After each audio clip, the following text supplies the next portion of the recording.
I'm Commander Shepard, and this is my favorite podcast on the Citadel.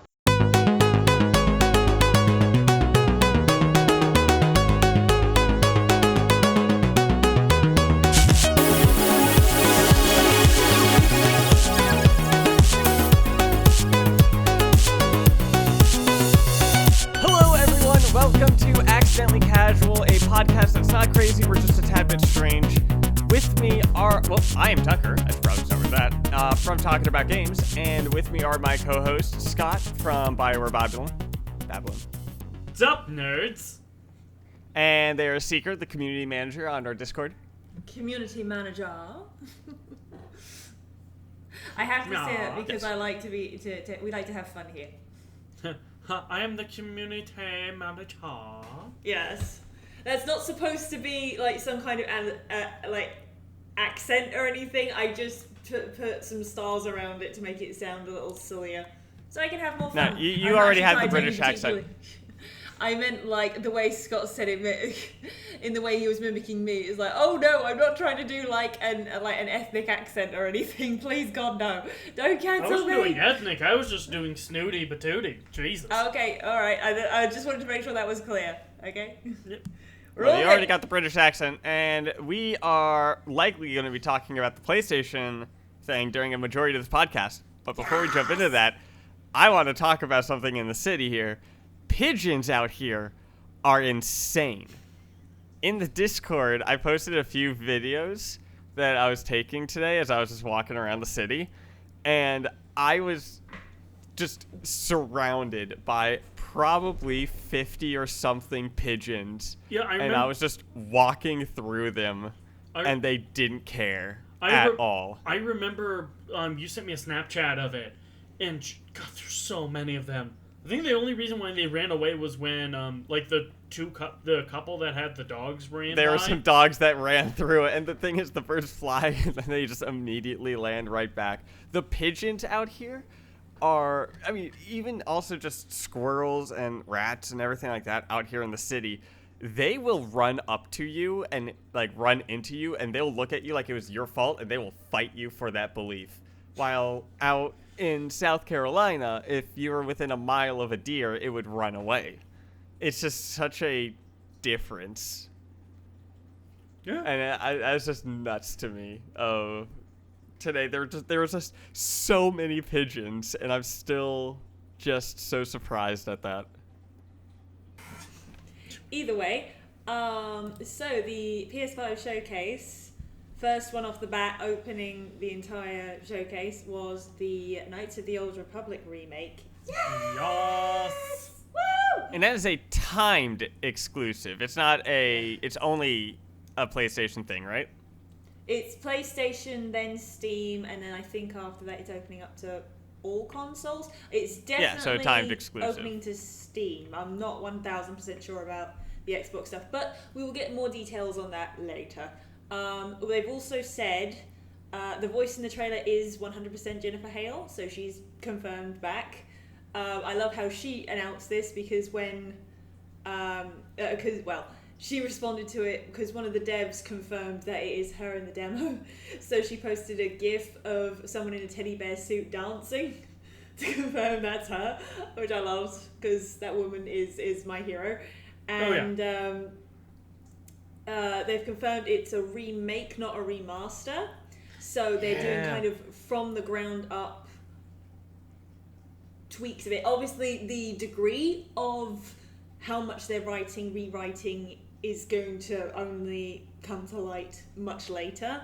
But they've hired Sam Maggs, who is formerly a BioWare writer. She's worked on so many things, but the also from our neck of the woods, the Critical Role comic books she's written, quite a few of them. Just go look at her stuff. She's incredible.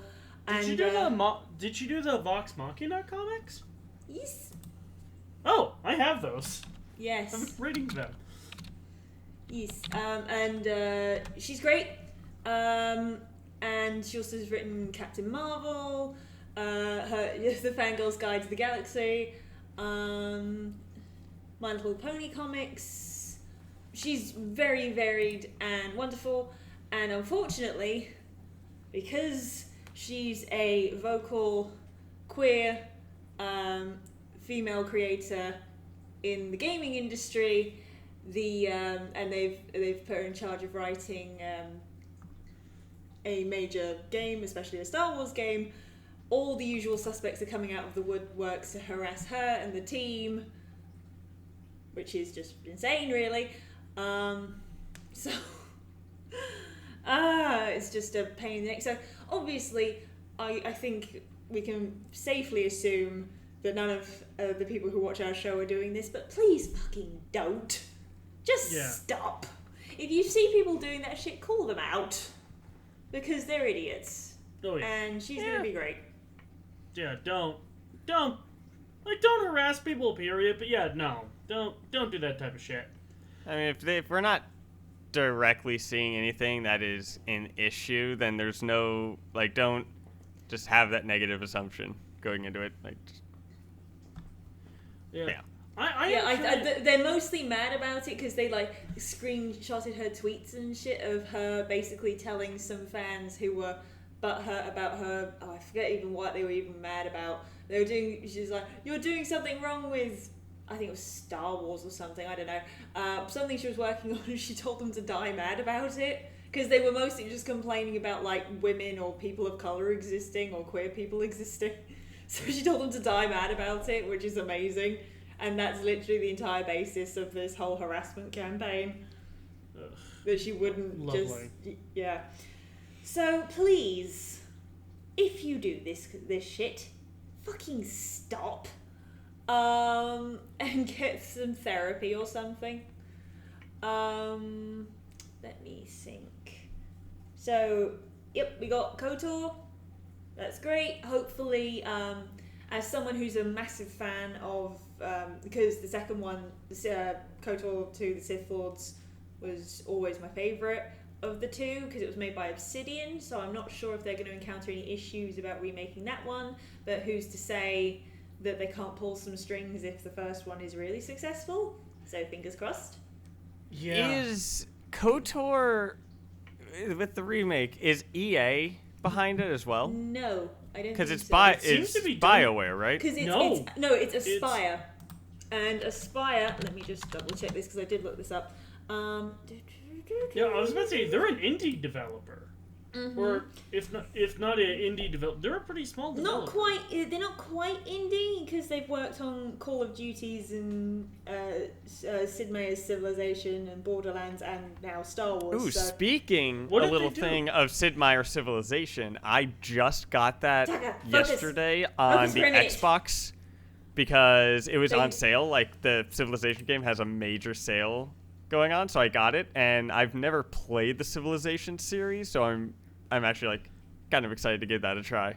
They made the original Deus Ex. The hell? Really?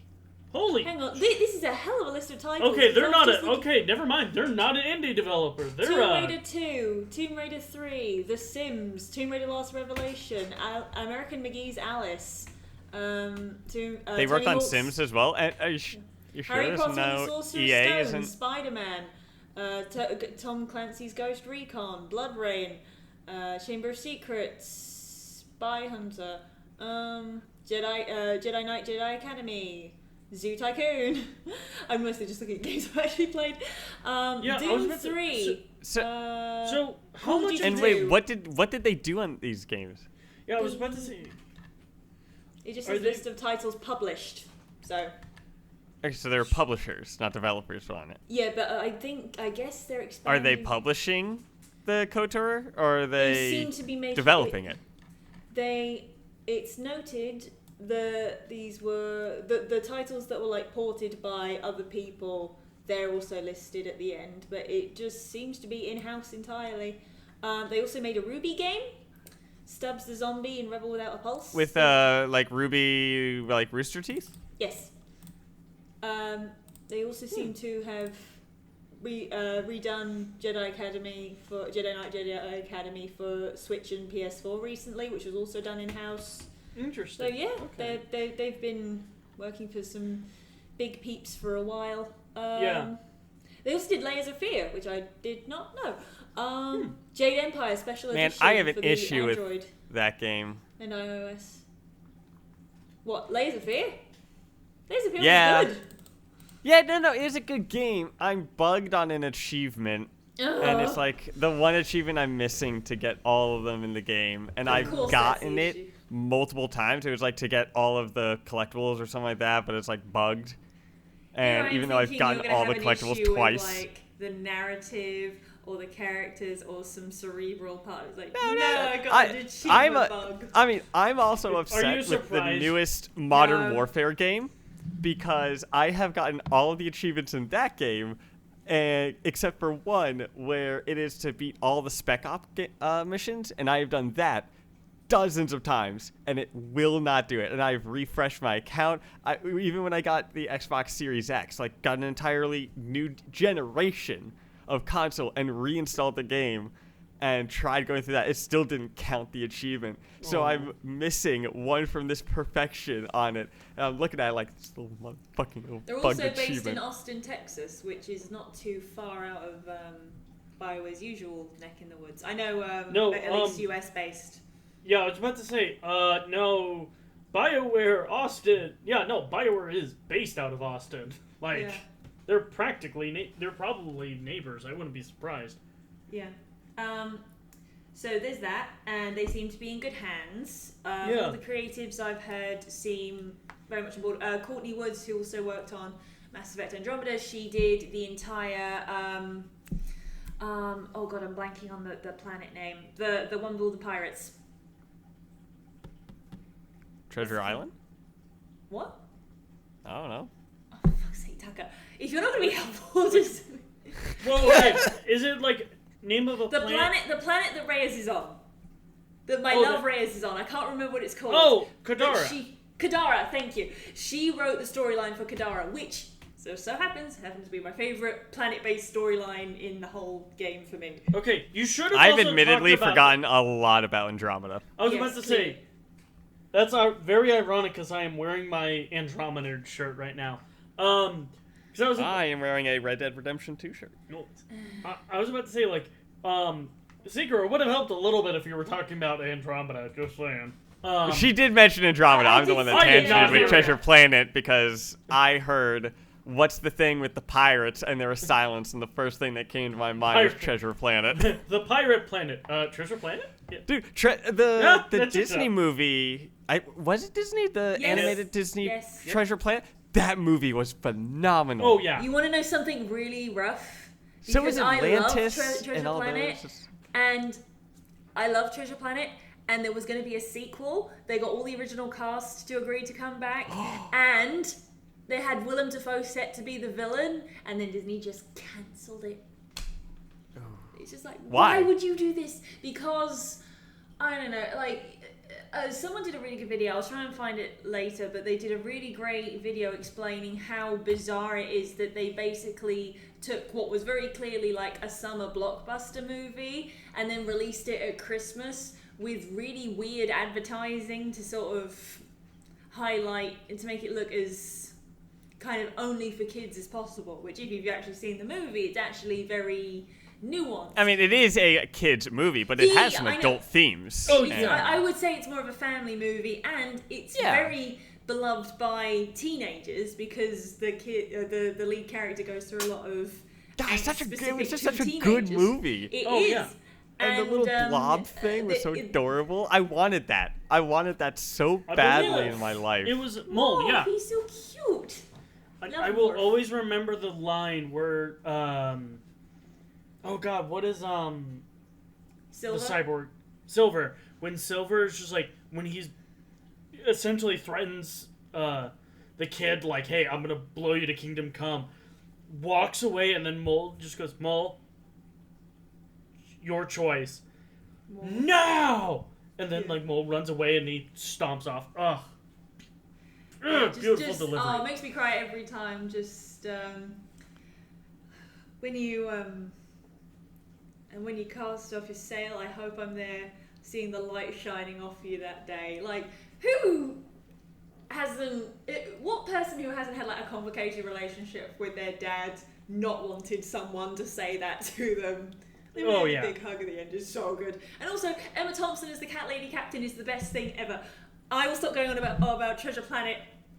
Tucker, this is But your fault. I guess Disney is making up for it by bringing William Dafoe back as the Green Goblin and Spider-Man, to which Spider-Man 2 has Venom and Kraven, which is interesting. Jesus Yeah. Christ, that was a transition. That is the fucking I'm whiplash talented with transition. Okay, It's so, a talent of mine. Jumping ahead of my notes, for those of you who don't know, so if you've seen the trailer, you know that there's a Russian voice talking about how he wants to, finally, I can't remember the exact wording, but he wants to meet his match and hopes that they'll be able to make a good fight against him. And then Venom says, "Yes, we will." I'm gonna be honest. When I first saw that trailer and Venom popped out at the end, I thought that was him speaking the entire time, and I had No. to pause the video, and I was super confused. I'm like, why does Venom have a Russian accent? Because I'm like, Okay. what is going on? There are And then I basically rewatched, I'm like, two- oh, it's Kraven. shy of wow, some makes more serious sense. character backstory reworking, there's basically only two Spidey villains with Russian accents, and it's Rhino. I hate Chase of Ghosts. And that was a line from Miles Morales, so that's why that's there. And it didn't sound like Rhino, so the only other option was a guy called Kraven the Hunter, who, if you don't know, is this fabulous Freddie Mercury-looking motherfucker who has like this giant open chest thing going on with a lion's head and a mane on it, and he's fabulous. But his I was whole about to say, deal... he has. I'm going to Imagine. send The best way to describe him is imagine Freddie Mercury's like cheetah style fashion, but make him 250 pounds of pure muscle. That is what Kraven is. And he's a wild game hunter that just kept wanting to hunt bigger and better things, for lack of a better term. So he went through the plains of Africa and just hunted everything he possibly could. And then he came to New York because he wanted to go hunt the Spider-Man, because the Spider-Man was the greatest thing. It's very camp, but his whole... Because especially combined with the Russian accent of him saying he wants to finally meet his match...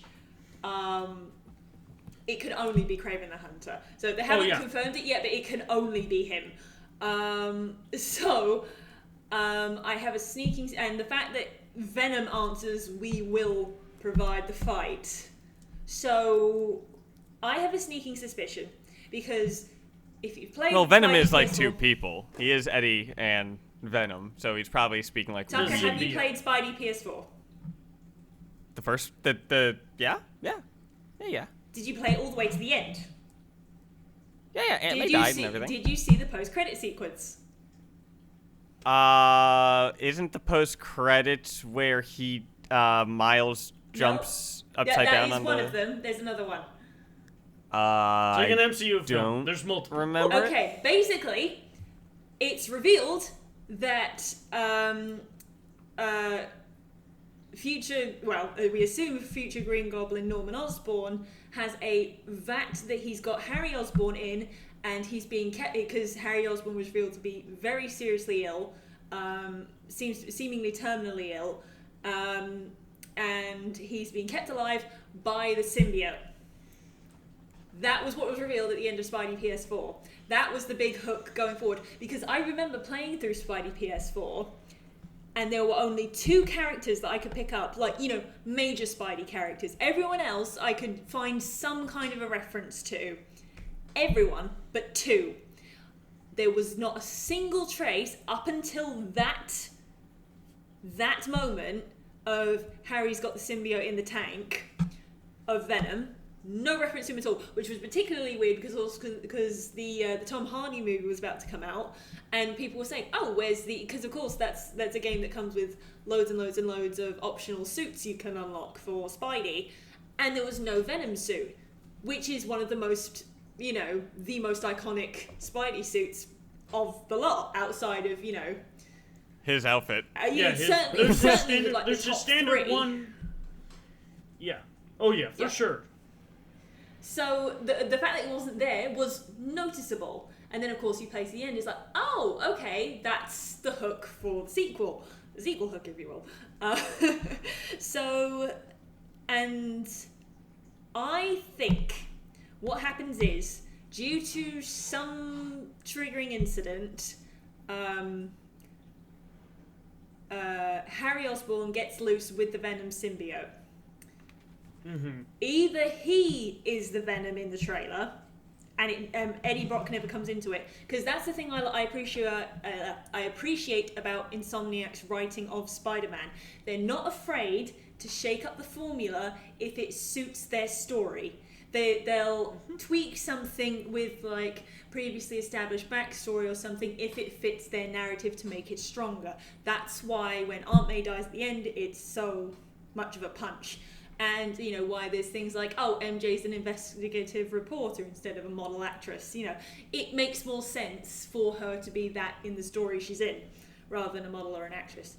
Mm-hmm.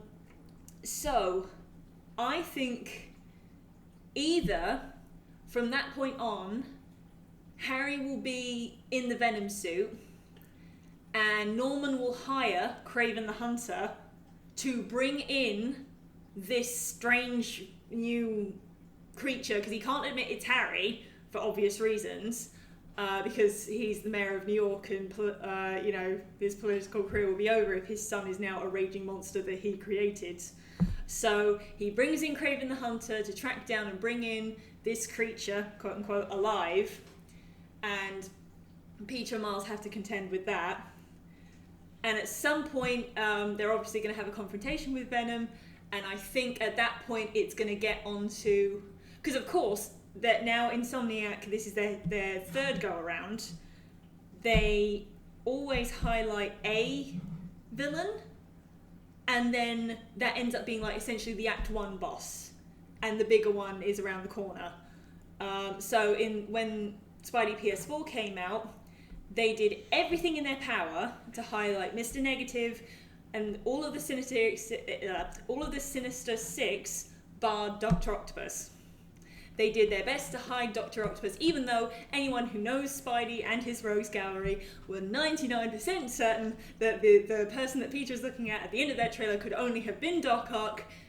They did their best to hide it and to highlight the other villains.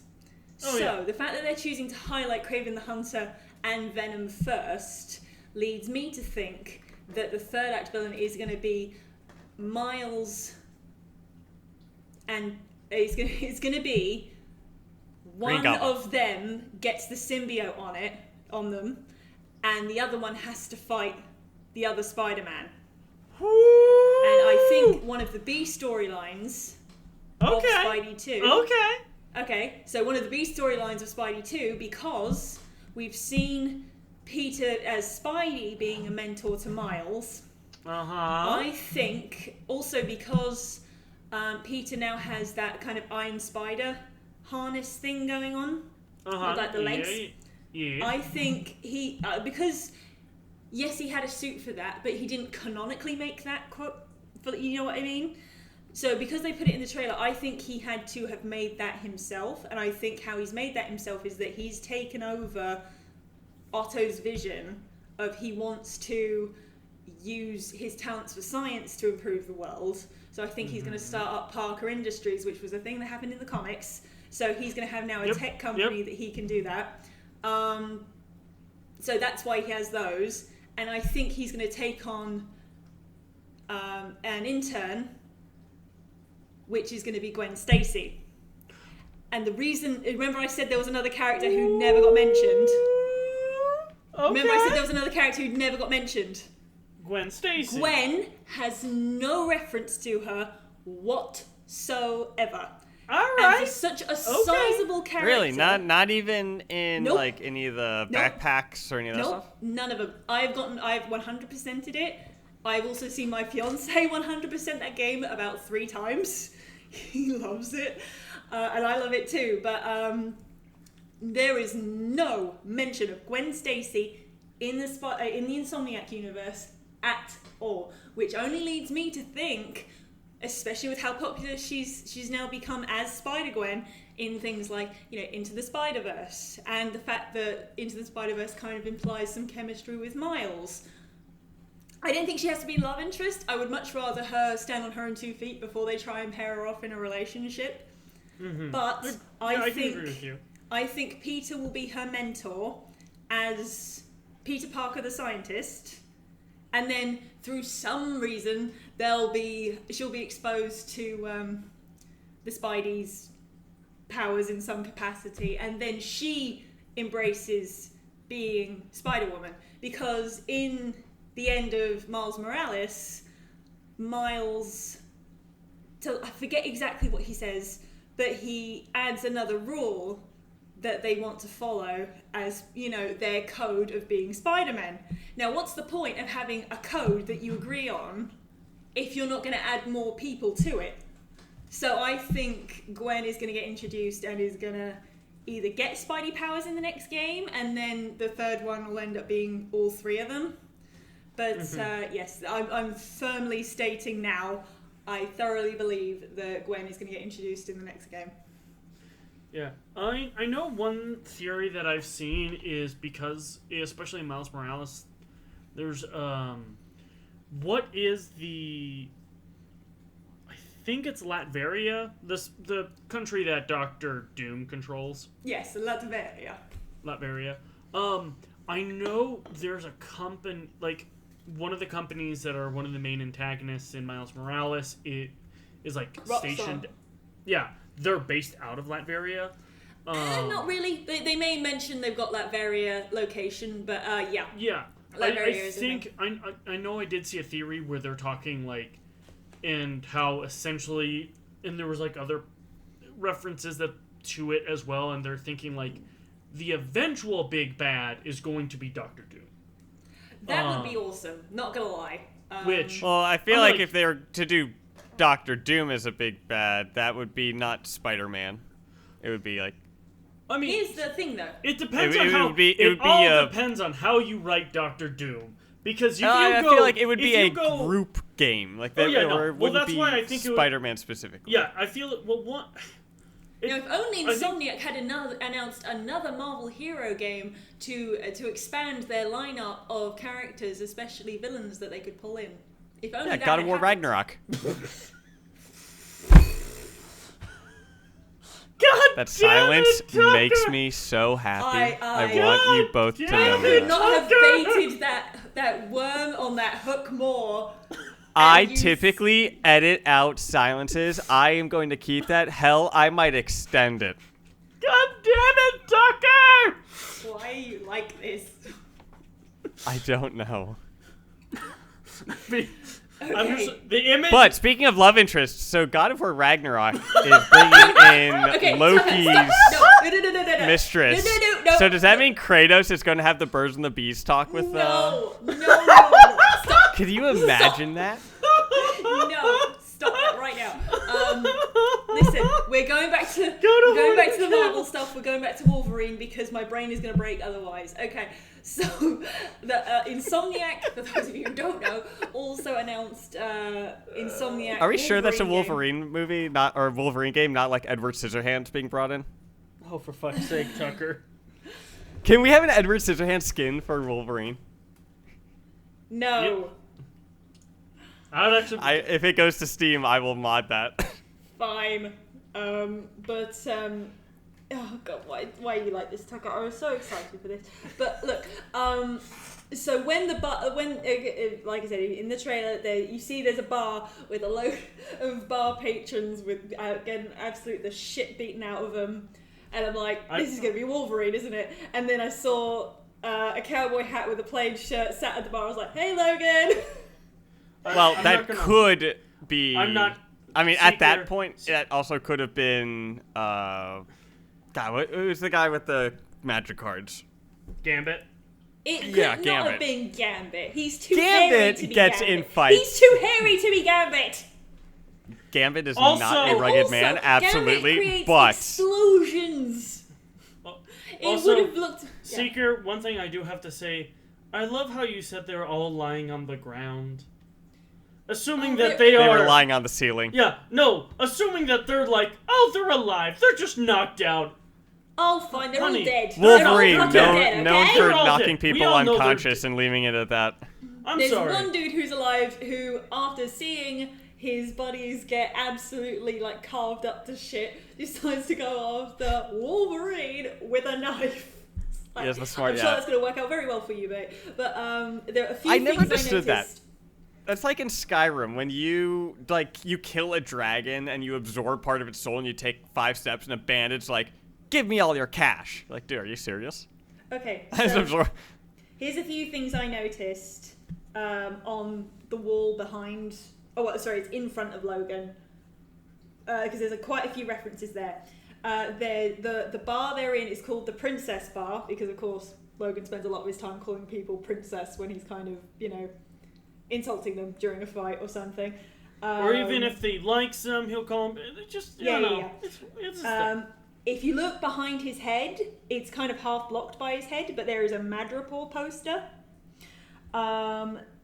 There's a license plate with HLK 181, and Wolverine made his first appearance in the Incredible Hulk issue 181, which I thought was great, and it's even a little green tinted in case you missed what it was. And I have to tell you, because did you hear the song that was being played on the jukebox? No. Okay. Well, I mean, probably, but what was it? Okay, so it's called At the Dark End of the Street by James Carr. And I'm just going to read you the lyrics because I want you to tell me after this what it reminds you of. Ghost Rider in the Related Sky. to Wolverine. At the dark end of the street, that's where we always meet. Hiding in the shadows where we don't belong, living in darkness to hide our wrong. You and me, at the dark end of the street, you and me. I know time is going to take its toll. We have to pack for the love that we stole. It's a sin and we know it's wrong, but our love keeps coming on strong. Steal away to the dark end of the street. They're going to find us. They're going to find us, Lord, someday. You and me in the dark end of the street. When the daylight hours roll round and by chance we're both downtown, if we should meet, just walk on by. Oh, darling, please don't cry. Tonight we'll meet at the dark end of the street. I'm not saying they're fucking doing Sabretooth, but they're doing fucking Sabretooth. I was going to say Sabretooth as a joke because I honestly couldn't, I don't know who else it could have been. I totally took a different interpretation from that. I was thinking is this going to be some love interest for him? I'll say Sabretooth. Yeah. Well, yeah, you know the funniest thing about Sabretooth is that they have retconned their relationship so many times that I have seen them be brothers, father and son, both ways. It's like, can you make up your mind, Marvel? What the fuck is their relationship? Look, no one can ever complain about character backgrounds unless you're a Martian Manhunter fan. And then you know what it's like to literally have your favorite character rewritten so many times it's not even funny. Anyway, moving on. Just saying some consistency is nice. The things that actually popped out in my mind was actually, I had 2 things pop into my mind. One, the most popular, his most famous love interest that's definitely along the lines of has to be in secret and stuff like that is Jean Grey, aka the Phoenix. I don't think they're going to pull the other X-Men into it. Yeah. This other thing is, I'm actually thinking he might be talking about X-23. Oh yeah, possibly. Which, that's also a big possibility of just... That'd be cool. So it's much more of a Logan story, which... Yeah. I feel like they would pull a Logan story if they were to do a sequel to Wolverine. I mean, they might just do it now. Kind of like how they saved Venom and such for the second Spider-Man. They might make it more comic accurate to the X... how instead of making it more Logan-esque, they may make it a little bit more comic accurate the devs how they did have X-23. clarified 2 things about it. They're going for... One is a pun, so my apologies, I didn't say it, but I'm repeating the information. The gameplay is planned to be, quote, cutting edge, and they're going for an emotional storyline, which is great. So 100%. There was a... Logan works best, just like Batman, when he is dad. When he is in dad mode, he works best. Here. Now, I'm looking forward to, in like 15, 20 years, after Insomniac has kind of created their own little Marvel universe, they create the Deadpool kills the Marvel universe game, and then you go through and you, like, go through Spider-Man and Wolverine, like, all these characters. That's just a total waste of time. Why would I want to do that? Because Deadpool kills the Marvel universe is a amazing comic. And Punisher kills the Marvel universe was also both kind of wild. And why would I want to do that? I don't want to play through that. Yeah, sure, as a what if, sure, why not? But I don't want to actually play through murdering Spider-Man. The Deadpool video game was pretty fun. I'm not accusing the Deadpool video game of being bad at all. In fact, one of the most fun things ever was when Nolan North dressed up as Deadpool to announce the game. That was great. But what was I going to say? God damn it, Tucker. Oh, see. That was what I was going to say. So, Insomniac so far in the Marvel Universe has been Spider-Man, which is fantastic. And they've done the New York sandbox, which is fantastic because that's how Spider-Man should be. You should feel like you can swing from one end of New York to the other with, that's how it should feel at least. But with Logan is a loner who wanders around the world because he's immortal. And if they're not going to do, and he has the metal claws, so he's definitely gone through the Weapon X program. Yep. So we can roughly guess what time frame we're looking at. Mm-hmm.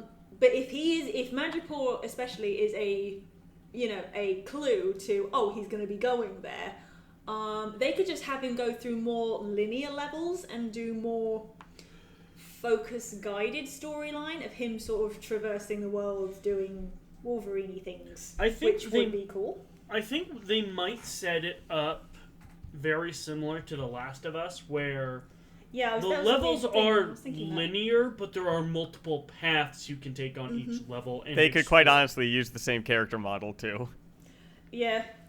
Fair. Yeah. They need to make him about 2 feet shorter. just Joel, just much hairier. I'll be intrigued who they cast for him though, because,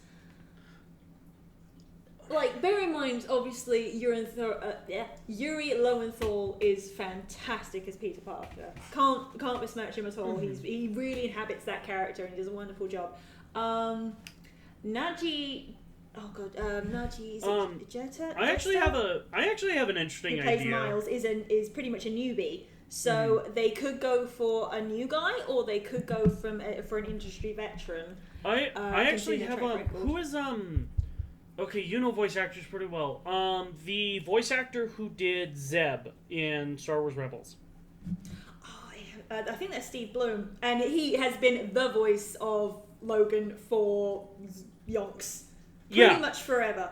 I would say that would be my go-to, because he kind of already has the voice down, so that would be and especially if it's if it has Marvel money, it more than likely can afford probably some of the best voice actors out there.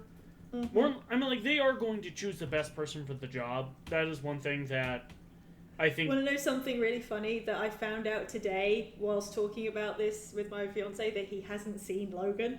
I was like, how the fuck have you not seen Logan? How have you not? I have, but How have you not seen it and then poured your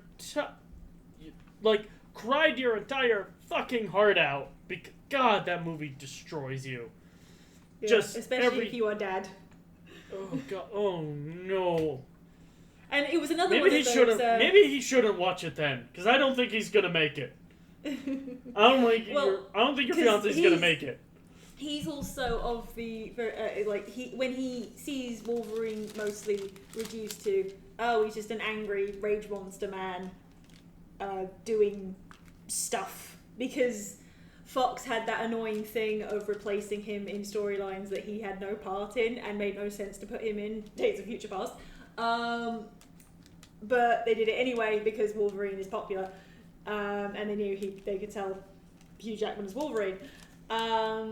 Want to know something even more hilarious? Hugh Jackman went around Comic-Con on the floor with everyone, the whole public, in San Diego Comic-Con, in full costume.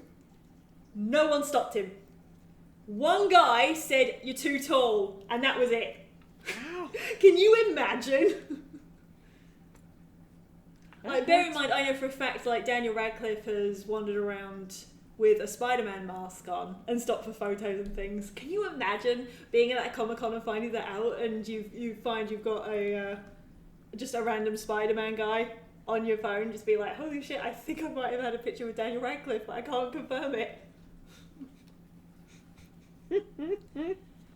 Either way, so yes, Logan should be dead. If they are going to do Sabretooth, please have a concrete idea of... I mean, obviously I don't have to tell the Insomniac writers this. They clearly know what they're doing. But I'm just saying, like, because I've been burned by a lot of Wolverine-related stuff before. And I don't know if you... Did you guys ever watch X-Men Evolution? The cartoon TV show? As a kid. Cartoon, yeah. No. Okay, so just to give you just how that show was set up, is that they had quite a few of the mutants, so like Nightcrawler, Cyclops, Jean Grey, they were explicitly high schoolers, and you had Professor X and Storm and a few other characters. They were like the teachers in the manor, and the kids would go off and do high school shenanigans, and then, occasionally... And actually, funny thing now I think about it, Christopher Judge, who plays Kratos, was Magneto in that show. So because a lot of the metaphor with becoming mutants is explicitly about puberty, being queer, so that which is all wrapped up in teenage angst anyway. So when it did frame it that way, it actually worked a lot stronger. And Wolverine was very explicitly kind of the he like trained the kids, but in sort of like a very gruff PE teacher kind of a way. Oh yeah. And he was great because anytime someone would come into the school to threaten the kids, it was very personal because he loves them kids even if they drive him nuts. And that's always been my favorite. It's like since X2, that's always been my favorite version of Wolverine, which is he protect them kids. So it's his best version. So they should have him, if they are going to have X-23, set her up right. That's all I'll say. Make her a person rather than a plot device. Once again, I don't have to tell Insomniac this because I'm sure they have this down. But this is just my wish list. So please, please, please, I want it to be good so badly. And then I better get this because this is going to sell like gangbusters. I want my Daredevil game. I've been asking for it since 2018, Insomniac. You already have New York. You already established Matt Murdock as Daredevil exists in the universe. So give me my fucking Daredevil, please. And can you imagine like how wonderful it would be? Because I know there was a Daredevil video game? Yeah, there was a Twitch streamer called I think. How accurate do you want the game to be? Tucker, shut the fuck up. You could just have like... shut the fuck up. There was a streamer called Sightless Gamer, I believe her name is. I'm so sorry if I'm getting this wrong, but she was able to, with very limited vision, if not completely blind, to play The Last of Us 2 unassisted. That is how good the accessibility options were in that game.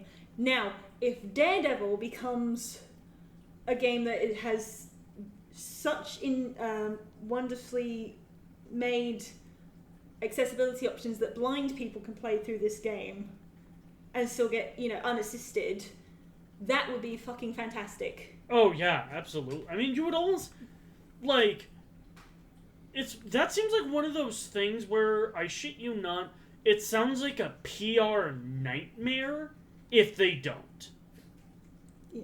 Like, I think that game, and I'm hoping it wouldn't get... Because we're at a point where they can do it. So if they choose not to, that is a choice, and they are choosing to exclude people. Yeah.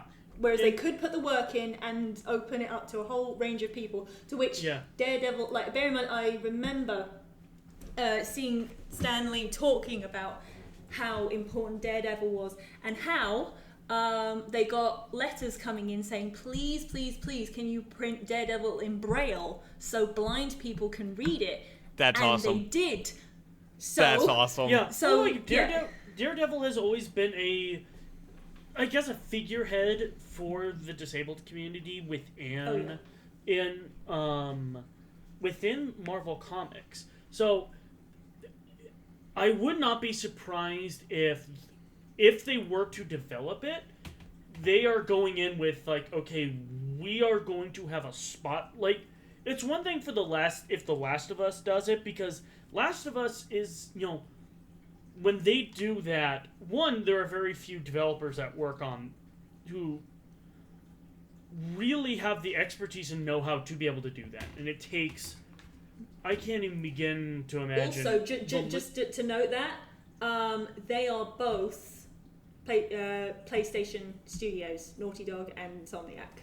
Yeah. So that is an extra level of evidence. cooperation that they might be able to share technology a little easier. Well, and I don't even think it, like, while technology's it, I think the bigger problem is expertise. I think that's the bigger problem with it, because you not only have to have, because you need to, one, be able to understand the disabled community, blind, deaf, or whatever community you are trying to gear towards. You need to know that community and their needs like a T, and then on top of that, you need to be bring them in to advise. Oh yeah, no, that's true. But then you also need to be a good enough game developer to be able to make that stuff. Oh, and by the way, may I add on top of that, there are very few games that you can pull from. Which, again, with you bringing up both of them being under PlayStation exclusives and things like that, I think that at least having that and being shown that, hey, we were essentially probably the Mavericks who did that. Yeah. So, not even just like PS5 exclusive or PlayStation exclusives. They are under the umbrella of PlayStation Studios, so they are developed by PlayStation for PlayStation. Okay. And that means they get to share more stuff. So like some of the others are Guerrilla, who are making Horizon Zero Dawn, that whole franchise. I'm blanking on some of them now. But of course you've got Santa Monica, where we can lead in to discuss God of War Ragnarok. Thank you, Tucker, for completely ruining the segue earlier I tried to have. So, from the outset, if you are mad that the image they released of Thor has a big belly, you're not complaining about accuracy to the mythology, you're just fat phobic. Okay? Yeah. If you're complaining about how Thor looks, you're wrong. Okay? You just don't like fat people. Yeah. That's the only reason you're complaining. They did. One of the things, if you're talking about, like, Norse accuracy, fuck, they hit it out of the park. Like, and one of the things that I liked, and this is maybe a detail that I picked up on, and it's not necessarily a lore, tied to the mythology. Mm-hmm. Did you notice how disheveled and tired everyone looked? Yeah, because like the only person that looked like the only character was the Jotun that showed up at the tail end, who her name starts with an A? Angerboda. Angerboda. Do you know who Angerboda is? I know. Mythology. I'm not very familiar with her. Oh, okay, yes I do. She is... One, she gave birth to 3 of Loki's children, which are Fenrir, Jormungandr, and Hel. So, like, she's... Which... That's interesting that they're introducing her so early. So, yeah, that one I just had to be reminded, because I knew that she was that. I had forgotten her name after a while. It's absolutely fine. And you want to know something great? The actress playing her, Leia DeLeon Hayes, her most prominent credit before this is as Doc McStuffins. Doc Mc... Huh? Yes. Doc McStuffins... What? What is that even from? Yes. Like, it's a kids Disney show, like very young Disney kids show. Oh, okay. I was just like, I don't get the reference, amigo. No worries. They really did it, and so one of the things that's actually very interesting to even lean in more on what you were talking about with Thor. One of the things that you do read in Norse mythology is one that Thor is a hell of a glutton. Yeah. He has a huge appetite. But one of the things you have to remember, he is an incredibly strong individual. If you look at strongmen, like the Mountain, for example, he's actually a really prime if you everyone, you guys can actually look this up. So at the peak of he's a big dude. Well, oh god, he's Thor Bjornsson. He actually goes by Thor. Okay, he literally could eat me as a burrito, and I weigh 250 pounds. He eats your weight every day in food. Oh yeah, but you know what I thought was the most adorable is when he released his wedding videos, and his wife is just so tiny and adorable, and stood next to him.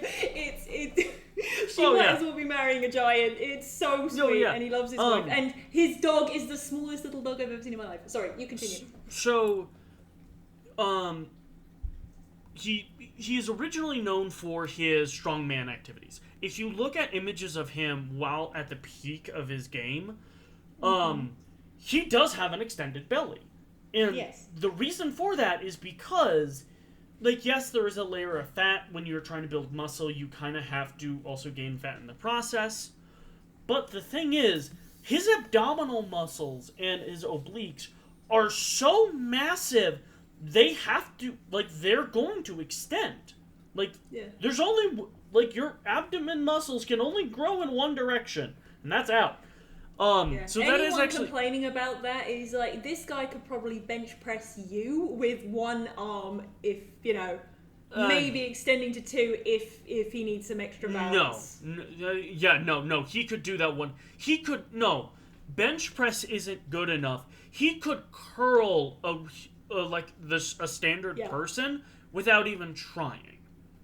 But so it does make sense that Thor would have that. And that he would kind of have a similar build to that. And also, he drinks a shit ton of alcohol, which also is going to give you a bit of a belly. Also, fun fact, to further prove my goddamn point, look at the Mountain right now, who is currently trying to do bodybuilding, which is a very different thing. Skill set. And and where he's cutting weight, he looks he looks unrecognizable. It's kind of scary. He's probably at this point less than probably 5% body fat right now, which is it's bonkers. So it does make sense that someone like that would be big. But the big thing that I've just noticed, all the characters except for God, how did I forget her name already? Fuck. Angaboda. Her, but all of them look so disheveled and tired. I think I know why. Because I was going over the trailer, and I think I know why she doesn't look exhausted like the rest of them do. Okay. So, here's my big take. Okay. Possible spoilers if this ends up happening. So, for those of you who don't know, Ragnarok starts with the death of Balder, and then Fimbulwinter happens for 3 years, and then the big shindig Ragnarok happens. Mm-hmm. So we can assume, because when Balder dies in God of War, spoilers. So Balder in the God of War game acts like this belligerent douchebag, but that's not what he is in Norse. He's one of the most loved gods. Yes, but this is God. That's why he doesn't feel pain or anything like that. Franchise. It's because everything had made a promise to not hurt Balder, but Mistletoe was too young to commit to the promise of it. Yeah. So either way, I think actually no, there is a way that you. I'm gonna make an argument. I'm gonna somewhat disagree with you. There's a way you can do both, because. Yeah, you talk about it, and when you hear Balder talk about him and the Pantheon and stuff like that, he did actually get along. Everyone loved him. But I think where this Baldur comes from is very much taking a mental health aspect of it, of driven someone mad by he being unable to feel anything. Yeah, and It's also that he doesn't feel any. He does feel No, he things. doesn't It's just that he feel doesn't anything. die. no, he No, doesn't. he doesn't nothing feel would anything. harm He him. he explicitly feels nothing. Yeah, no. He later, he does say like, "Oh yeah, no, like, you can't hurt me, motherfucker." But he does. Well, yeah, in God of War, but No. in Norse mythology, Baldur can feel Yeah, I things. know He that. just doesn't Yeah. get harmed I know by that. That's it. why I'm more Explicitly saying- stated. It's not explicitly stated one way or the other. Yeah, I think though, the best way I can almost describe it, Tucker, is what I think, and the people who do God of War do a really good job with this when it comes to with all of the both Greek and Norse mythology. Oh, yeah. Is while they stay very accurate to it, they put a twist on it, and I think with Baldur, Yeah, no, and that's all all, it like- is more of a, because most of the time when we get references to Baldur, it is, and granted, just to let everyone know, if you think there's a lot of like actual writing and a lot of actual No, like there's primary very little. sources of, there are not a lot We of have, like, primary two. sources. There's There- like two. Yeah. So if you look at a lot of like with Baldur, a lot of the times he is referenced generally in Valhalla and also in Asgard, like being the life of the party. That is generally how he is depicted. And then of course Loki kills him with the mistletoe. By giving the Loki mistletoe tricks to a his- blind person. Yeah. He's blind. Baldur's blind brother. Okay. Yeah. Hold into doing it. So yeah. Anyway, but like he's meant to be the life of the party. I honestly think he was probably but what we see in God of War is a Baldur who is by himself. He isn't trying to be the life of the party. He isn't trying to be the cool guy that everyone likes. He is essentially by himself and essentially tackling his own demons, which is the fact he can't feel anything. Which, I mean, it's not too far of a stretch wherein, like, in parties and stuff like that, people would throw stuff, stab him, shank him, and all that shit, and then be like, laugh it off like it's nothing. It's not really that much of a writing leap to just go, oh, well, let's twist it a little bit to the point where he just can't feel anything. And then also, let's see where we go with that character. And that's where I really love the villain of Baldur, because you're able to create a very sympathetic villain. Like, you fully understand his motivation, and to one way or another can sympathize with it. But That's the other thing I love about the writing in God of War, the first one. Not the first in the series, but just the PS4 era. Is every single character in that game is either is some mirror reflection of Kratos and Atreus and their relationship. Either you have Brock and Sindri, who are fighting and bickering, even though they love each other and they care about each other, and they do reconcile at the end. You also have Mimir, who is trying to be gracious and wise, and he's more Odin's counterpoint than he is to Atreus and Kratos and Atreus. But every other pairing, you've got Magni and Modi, who are just these violent thugs, who is everything Kratos does not want Atreus to grow up to be. Then you have Freya and Baldur, and that's the main one. Because not only is Freya doing everything in her power, literally going and in the mythology, she goes to every single thing in the world to convince it to never harm Baldur. The wind, the mountains, every single animal on the earth. But she can't do mistletoe because it's too young to swear an oath. apparently, which is why mistletoe doesn't work. But all she wanted was to protect her child. That was her motivation, and that's why she cannot be convinced by Balder to break the enchantment. I don't think she can. I think she might have known, but she only wants to protect her child, even if that made him hate her. And also, She still tried to kill her too. She Yes. was She would willing take to that die right then and there. But So do you think Thor is going to be killed by Jormungandr or by Can I get Kratos? to my point, because you interrupted on a whole other... Oh, I didn't know there was a point. I was continuing with that one. I was literally mid-fucking-sentence, Tucker. So, Fimbulwinter is in full throw. Also, when Kratos is in the cave and Atreus comes in with the deer, did you notice that the horns look like Marvel Loki horns over his helm? Over his head? I did not, but that is a beautiful detail. I will post, because I took a screenshot of it, so I'll post it in the thing. Okay. So it's all Fimbulwinter, and they're trying to figure out how to stop Ragnarok. Now, here's the thing. If Fimbulwinter has already happened, Ragnarok is already on its way. You can't really stop it once Fimbulwinter's happened. So, I think they go back in time, because there's a whole chunk of the trailer that happens in bright sunshine with thriving town, and the lake is melted. So it's like, how did this happen? Because if Fimbulwinter is frozen everything over, how have you done this? So I think they've gone back in time to find Tyr before he gets killed, and this is explicitly more notable because if you look at Tyr, whose most notable epithet is the one-handed god, he has both hands. How does Tyr lose his hand? Because Mimir actually tells the story of he put Fenrir is the wolf that is predicted, who's also Loki's son. There's definitely some timeline shenanigans going on one way or another. So, well, now that I don't know how to pronounce her name, but she pops up at the end of the trailer. I know. Yeah. I'm getting to it.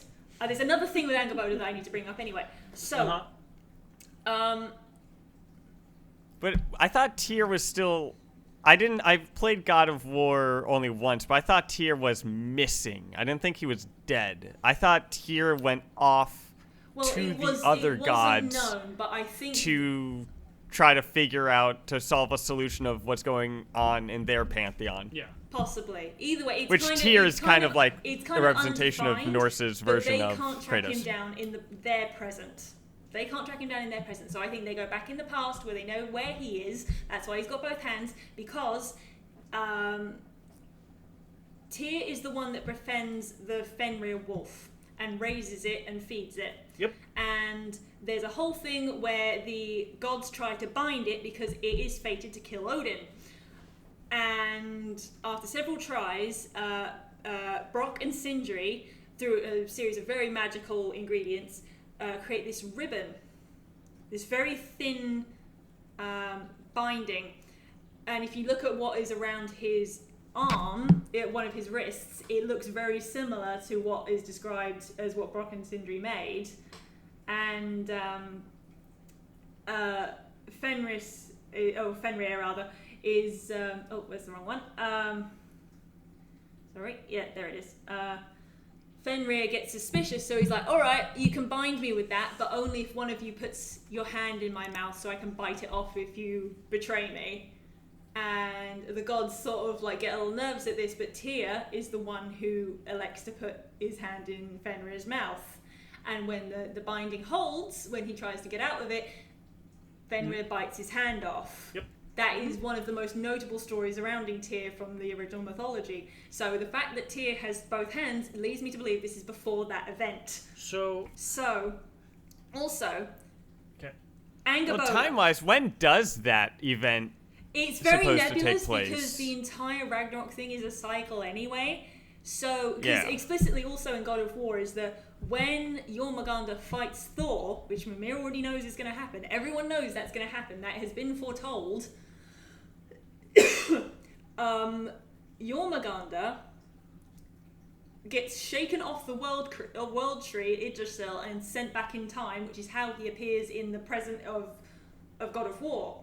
That's how he's that size. Because he hasn't been born yet. He's just grown up, gone to the future, and been sent back to the past. So he hasn't even been born yet, which messes with your head. But either way, that's how he exists in God of War. So either way, some timeline shenanigans be happening.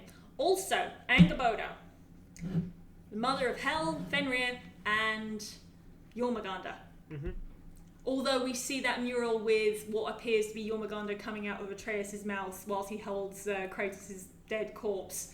Yep. So who knows how Jormungandr is actually birthed in this way. But that's by the by. Did you notice where she is? She's in Jotunheim. No, she is not. She is in Vanaheim, which is Freya's home realm, which she couldn't access. She was sealed away from. So if we get to go to Vanaheim and talk to the Vanir gods, that is a very interesting play that could also happen. Because Angerboda is explicitly a frost giant as well. Yeah. I got 3 points that one of the things that I'm very curious about that I kind of want to get your guys' opinion on. One, does Tyr look very suspiciously like Zeus from the original God of War games? I think that's just... Well, I mean, that's just maybe Tyr. Just it's that just may be the way they have guy, him. to be honest. No, it's... See, I mean, but it's like, I also look at, like, how the facial hair is done, the cheek structure, the nose, and how all the those fact white people that... just look the same. Well, and the fact that Zeus You would stood think Kratos... much... Yeah, but here's the thing. You've also seen Zeus and Kratos right next to each other. The height difference is about the same as Doesn't Kratos... Zeus have white hair? Yes. Yeah, it's and just... he's also dead. Like... Well, yeah, no, it's very just like... definitively It's just... dead. Yeah, but it's just like... Well, these are gods, so dead is, to be fair, a questionable circumstance. Even what Kratos does. Yeah, I was about to say, Kratos has died how many times? We have Jormungandr, who literally got hammered into space. Apparently, if this does involve time travel. Yeah. But I don't think Tyr is Zeus. Oh, it's just a very interesting thing of, like, you looks very suspiciously like Zeus. Like, not enough for I can build, like, a whole theory on it, but, like, hella fucking sus. The second thing is Freya is fighting. Yes. Yes. Because the last thing I heard about Freya Freya was... fighting! Mimir said that she was trying to find her Valkyrie wings again. Yeah, which she means... doesn't seem to have in the trailer, but I think they might be saving that for a hot minute. So yeah, which means that either she's found a way to break her curse, or is, like, found a way around... Like, I had a little funny headcanon thing in my head of... she's not allowed to fight, but I'm imagining just, like, she has a little thread, like, and this also sounds so Norse fucking mythology that this just lines up. She just has, like, a sword, but, like, a little piece of thread and a wheel of thread, and she's, like, trying to stab him, like, what, you thought you couldn't find it? Like, I'm not! I'm sewing your shirt back together, and I might just miss... and get you in the chest. So she's got to rationalize that. Oh yeah, I'm not trying to kill you. I'm trying to stab the air directly in front of you, and maybe I'll miss a little bit. I'm gonna stab those molecules. No, it's the I'm actually just trying to sew your shirt. It's just oops, I chose too big of a needle. Oops. The third thing is, and I'll finish up with this. I'm very curious how they're going to do this game, because, and I do not mean this as a diss on the developers and anything, so I'm going to say this just out front. This game doesn't look like that big of a visual improvement to the original. Not to say that the original is gorgeous. Like, I'm going to say that right now. It's a gorgeous game. It doesn't look like there is... It literally looks like these are just more updated versions, updated models, things like that. I am wondering how they are going to do this game, and I'm wondering if they're going to do it very similar to, like, Miles Morales and all that, where it's mostly going to be set in the same place. Like, assets are essentially, like, the map itself is going to be the same. But it's almost going to act more like DLC expansion, almost. Where it's like, all the places that you used to be able to not go to in in the original God of War, you can now go to them in this game. Well, to be fair, in God Ragnarok. of War, there were pretty much no people. In sense that just there was no community around. Well, There was I mean, the yeah, odd the first person, people like, or like pair of people. Yeah. Well, like, I was about to say, I think the only humans, I would say. Oh, the cannibals. Well, yeah, I was about to say, like, you see the first, like, cannibals in the first part of the game, they get riggedy wrecked by Draugr, and then that's the last I think you actually see of humans. Which... Hey, everyone. So, at this point in the podcast, Seeker's audio bugged out or something like that. Not exactly sure what happened, but it stopped recording. So the last 15 minutes of the podcast are missing because it just wouldn't make sense with one of the lines of with Seeker out. The conversation would be missing. So unfortunately, going to have to end the podcast right here. But as a way to make up for it, here's a video with a bunch of pigeons.